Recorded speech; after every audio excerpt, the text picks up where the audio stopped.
On est rendu à un endroit qui, je pense, est vraiment intéressant. C'est peut-être l'endroit le plus pertinent pour plusieurs d'entre vous. C'est des exemples d'expérimentation qu'on peut faire. Et pourquoi je dis important? Parce que par expérience, souvent, les gens, quand pensent expérimentation, ils ont une idée très précise de ce que c'est.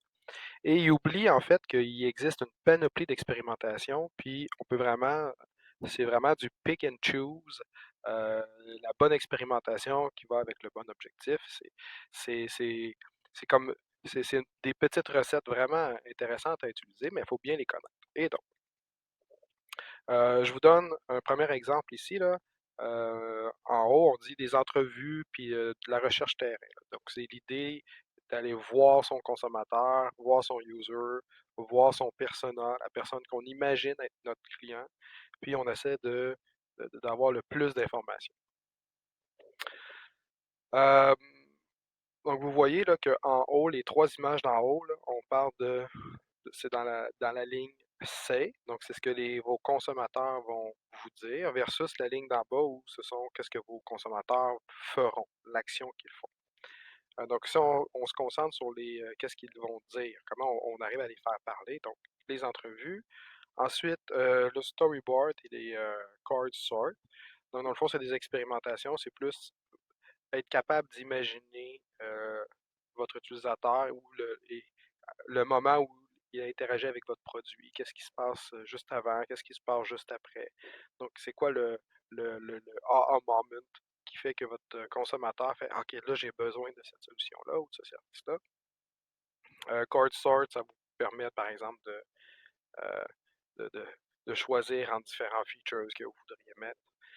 Ensuite, il y a les spec sheets et les brochures. Donc, c'est de juste de montrer les, les- les specs à certains utilisateurs. Ça peut les stimuler à vous dire énormément d'informations. Même chose avec des brochures. Ça ne coûte pas nécessairement cher. Puis, c'est un produit marketing, de communication. On peut regarder comment la personne réagit, c'est quoi ses questions. Donc, ça, c'est des types d'expérimentation qu'on va faire où est-ce que c'est le consommateur qui va vous parler. Et si vous vous rappelez dans les principes de l'expérimentation, il y a un principe qui est extrêmement important qui est illustré ici, c'est que c'est pas toutes les preuves qui ont la même force, c'est pas tous les faits qui ont le même poids lorsque vient le temps de prendre une décision. Par exemple, si un consommateur me dit dans une entrevue, ah oui, entre acheter deux produits, je vais acheter celui qui est local, c'est sûr, je pense que c'est important d'encourager l'économie d'ici. Thumbs up, ça veut dire que la personne est conscientisée sur le fait qu'il y a des avantages à consommer local. Euh, qu'elle ait raison ou tort, c'est pas la question. La question, c'est juste pour qu'elle réponde ça, ça veut dire qu'elle a peut-être soit qu'elle se sent obligée de dire ça, une pression extérieure, mais elle a le goût de répondre. Ce qui est encore mieux, c'est si la personne va sur un site web, donc elle a tapé elle-même dans Google comment m'assurer de consommer local, et qu'elle tombe sur un site web où vous offrez déjà une route vers un produit ou un service que vous aimeriez développer, qui existe peut-être pas encore. Et là, la personne dit oui, je veux être informée. Donc, elle a fait une action.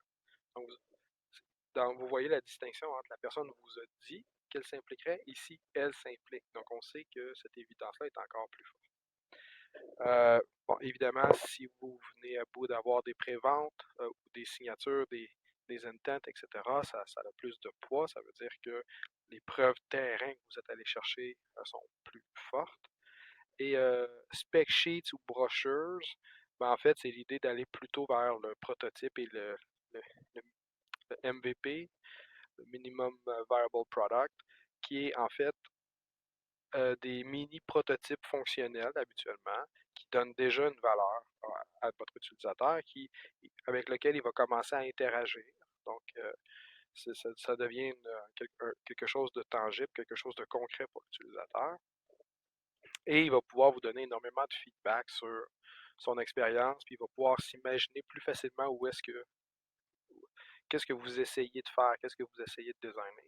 Et plus c'est proche de la réalité pour lui, ben, plus il va pouvoir se concentrer sur réellement dans son environnement comment il le fait aujourd'hui, est-ce que réellement il a déjà voulu acheter ce produit-là, combien de fois il y a cette problématique-là, est-ce que ça y arrive une fois par année, une fois par 10 ans, ou c'est toutes les semaines, tu sais, donc ça va avoir un impact sur vos décisions, comment vous allez construire le produit, OK? Donc ça, vous voyez, là, dans les exemples d'expérimentation, c'est pas toujours juste une partie software qu'on teste, on va tester différentes choses euh, et on va aller chercher l'information, évidemment, de différentes façons également. Donc, euh, juste pour vous montrer un peu l'étendue du type d'expérimentation que vous pouvez faire. Donc, c'est toujours issu du livre de Strategizer, Test Your Business Idea.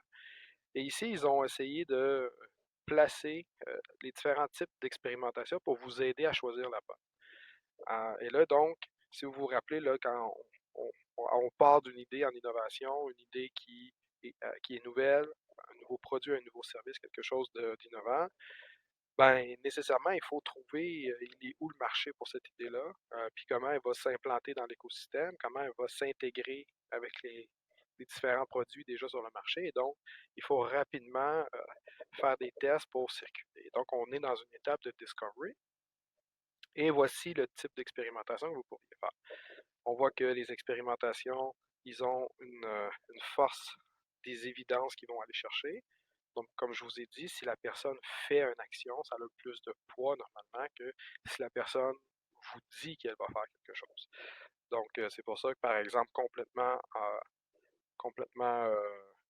à droite, en bas, vous avez le Discovery Survey, hein, donc qui est une stratégie utilisée beaucoup par nos compagnies. Ça prend quand même assez de temps à faire. On doit construire le survey, on doit l'envoyer. C'est des questions souvent ouvertes. Et là, quand ça revient, ben, la personne a répondu aux questions, mais c'est du c'est. La personne vous a communiqué une information. Est-ce que dans la réalité, elle va vraiment le faire? C'est autre chose. Donc, la force de l'évidence va être moins forte. Et donc, vous pouvez monter dans cette échelle-là. Et donc, euh, je ne veux pas entrer dans les détails de toutes ces expérimentations-là. Certaines sont plus utilisées que d'autres, comme par exemple les Expert Stakeholders Interview, qui est, euh, qui est en fait la recommandation, c'est toujours de prendre l'expérimentation qui va vous apporter le plus d'évidence dans le temps qui vous est alloué. Euh, donc, Partner Suppliers Interviews, Expert Stakeholders Interviews, Online Ad, A Day in the Life, Email Campaign, Brochures. Donc, vous voyez ce type d'expérimentation-là. Euh, c'est très puissant. Ils sont longues à mettre en place. Euh, Mais sinon, vous pouvez aller vers des trucs où ce que les évidences sont moins importantes, mais ça va vous permettre de faire des cycles plus rapides. Donc, des fois, quand on a besoin de construire un momentum, on va aussi y aller avec ce type de stratégie-là, donc avec les paper prototypes ou les customer interviews. Parce que l'évidence n'est pas si forte, mais ça nous donne une base pour construire nos hypothèses. Donc ça, c'est si on est dans le discovery. À partir du moment où on sait un peu plus où est-ce qu'on s'en va, puis on va aller tester des choses un peu plus concrètes, ben là, on va aller dans un autre type d'expérimentation, qui sont des expérimentations plus de type validation. Et donc là, ici, toujours le type d'évidence que vous allez chercher, donc la puissance, versus le temps que ça va vous prendre pour aller chercher cette évidence-là. Et cette validation-là. Et donc là, vous voyez là, d'autres exemples. Ce sont des exemples extrêmement puissants. Euh, et donc le Extreme Programming Spike, Simple Landing Page. Par le landing page, à peu près tout le monde a une petite idée de ce que c'est, mais c'est dans un contexte comme ça, c'est un contexte de validation. Avant même d'avoir tout complété le processus, on peut aller valider si notre landing page est capable de se convertir en quelque chose, en intérêt, en essai, en vente, peu importe.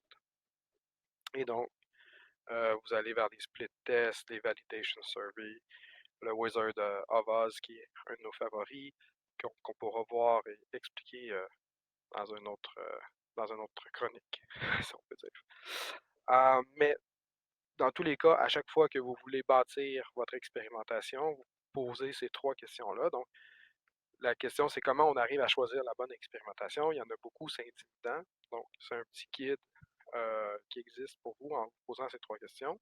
Donc, c'est quel type d'hypothèse que vous êtes en train de tester? Est-ce que c'est une hypothèse de validation ou est-ce qu'une hypothèse de découverte? De combien de preuves, évidences disposez-vous déjà? Donc, plus j'ai mon hypothèse repose sur peu d'évidence, plus elle est risquée. Donc, euh, je vais peut-être aller prendre des expérimentations plus courtes juste pour un peu m'orienter dans tout ça. De combien de temps disposez-vous jusqu'au prochain point de décision majeur et jusqu'à épuisement des fonds? Donc, dans le fond, vous avez combien de temps? Et là, il y a différentes écoles de pensée, là. Certains vont vous dire de maximiser la, la, la, la, la, la longueur d'une expérimentation. Donc, si vous avez 3 semaines, ben regardez en 3 semaines, c'est quoi l'expérimentation qu'on peut faire qui a le plus de valeur. Ça, je pense, c'est si vraiment vous avez une équipe qui est habituée de faire de l'expérimentation, qui est capable d'estimer vraiment bien chacune des étapes pour vraiment vous donner un timeline intéressant. Sinon, je vous dirais, ben, en ce temps-là, vous avez le temps de faire combien d'expérimentations. Donc, c'est plus une cadence qu'on va chercher. Puis si on se dit, on veut essayer d'en faire, je ne sais pas, dans un sprint de 4 semaines, on se dit qu'on veut faire 5 expérimentations, ben parfait. Donc, on sait comment on va devoir splitter les équipes pour être capable de faire ça. Donc, ça va nous donner une idée de l'envergure des expérimentations qu'on peut mettre en place. Donc, on dit aussi suivez ces règles générales, allez vite et avec le moins de frais possible au début. Donc, plus vous êtes léger au début dans vos méthodologies, même si ça ne va pas aller chercher énormément d'évidence terrain, ça vous met dans l'action, ça vous rapproche de votre marché. Vous allez développer rapidement une empathie que vous n'aviez pas qui va vous suivre tout le long du processus. OK? Donc, c'est au début, allez-y vite, trompez-vous, c'est tout à fait correct. Euh, vous voulez perdre le moins de temps possible avant de trouver quelque chose d'intéressant puis de l'attraction. 2, augmenter la force des preuves évidentes avec plusieurs expériences pour la même hypothèse. Donc, des fois, même, les gens vont dire, OK, voici notre hypothèse, on va faire telle expérimentation qui est très, très courte, très légère, puis selon les résultats, on va pouvoir lancer notre deuxième. Donc, ça, souvent, au niveau marketing, on le fait déjà là. On fait un sondage, puis d'après le sondage, on va lancer une campagne marketing. Okay? Donc ça peut être lié à la même hypothèse. Choisissez toujours l'expérience qui produit les preuves, évidences les plus solides compte tenu de vos contraintes. Donc, c'est ce que j'essayais de dire tantôt quand je disais essayez d'aller chercher les meilleures évidences, oui, mais des fois, c'est important aussi de se laisser une certaine cadence parce que plus l'expérimentation est grande, et on aura une explication pour vous, une belle analogie pour cela, mais plus vous mettez de l'importance sur une seule expérimentation, plus ça va être difficile à gérer à l'interne parce que à cause de la notion de risque qu'on a expliqué depuis le départ. C'est-à-dire, ça devient risqué de tester l'idée ou de pivoter, puis là, il n'y a plus personne qui veut bouger. Et en 4, on dit réduisez l'incertitude autant que possible avant de construire quoi que ce soit.